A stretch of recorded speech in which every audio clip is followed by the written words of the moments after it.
Hey everyone, it's Insanity, and I'm going to bring you 5 tips for new players in Siege.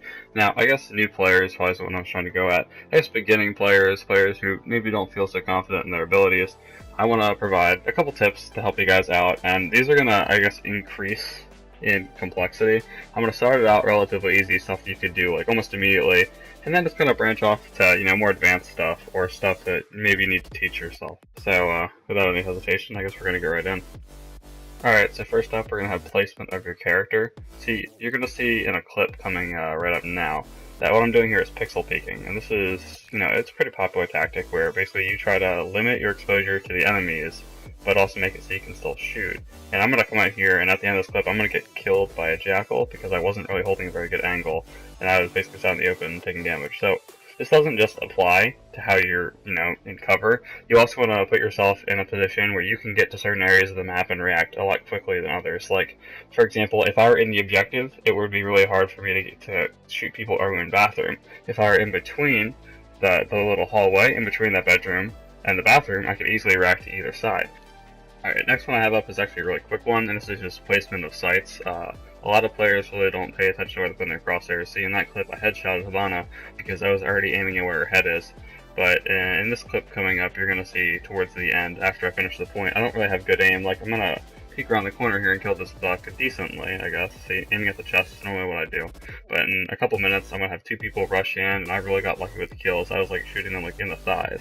So make sure you either have your crosshairs at either chest level or head level to the enemy so you can secure quick kills. And I recommend you aim at chest level if maybe your gun has high recoil because it's going to ricochet up and hit the head. Alright, so this next tip really isn't going to work well unless you're communicating with a team. This is team composition. So I recommend that on attack, you either have a Hibana or a Thermite to help you get through reinforced walls. Both wouldn't hurt, but at least have one. A Thatcher to take out mute jammers or bandit batteries, keeping you out of reinforced walls. And I guess in general, to keep your drones out of the objective.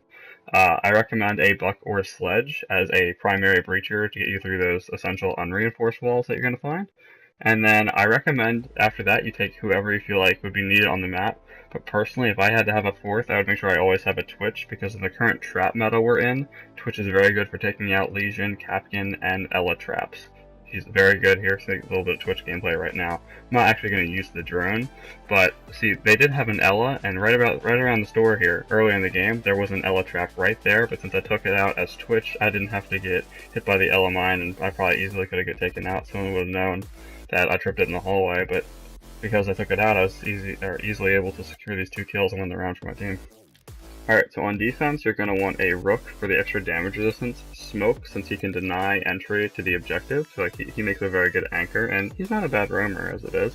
You're going to want a Lesion for aerial denial and to see where everyone is. And then, honestly, for the last 2 defenders, take whoever you really think. Like, Bandit doesn't hurt, Mute doesn't hurt.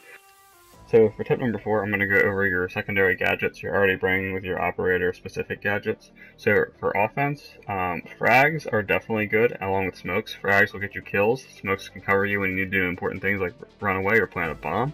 Breach charges, only bring them if you're not running a Buck and a Sledge. Basically, I say if you already have 2 breachers, don't bring one. If you only have 1 breacher, bring a set. And for some reason, if you don't have a Sledge or a Buck, bring 2 people with breaching charges so you can actually get through. So stun grenades are, I'd honestly say don't. They're so unreliable and they're so easy to avoid. Really don't use them. Like, the range is so bad too. Claymores, bring 1 if you really feel like you need to cover a flank, but other than that, don't bring 1. Now for defenders, barbed wire, bring as much as you can. Nitros, have a couple, because barbed wire will slow down the attackers, and nitro cell, very effective at getting kills. Impact grenades, I'd say have 1 person doing that just so you can bust up the objective to your liking. And then shields, almost never bring it unless the operator requires it, because honestly, shields, like, if you sit behind a shield, it's going to be so easy for people to know you're there, they're just going to immediately kill you. Okay, and this last tip is going to require a good amount of practice, but learn operator synergies. For example, learn how to use Mira and a Nitro Cell together, or learn how to use Frost and deployable shields, or realize that Bandit can carry an extra barbed wire, so you should almost always be running it with him. And honestly, that's a tip you're going to have to teach yourself, but I really recommend that you'll learn how to do this, because it's really going to make playing against smart teams a lot easier. Okay, so for those of you who actually made it to the end of the video, thank you, it really means a lot. Like, any amount of support you show would mean a lot. Leave a like, comment, some feedback, subscribe if you haven't. If you want to If you want to find the music I have or any social media links, go in the description. I'm Insanity, and I'm out.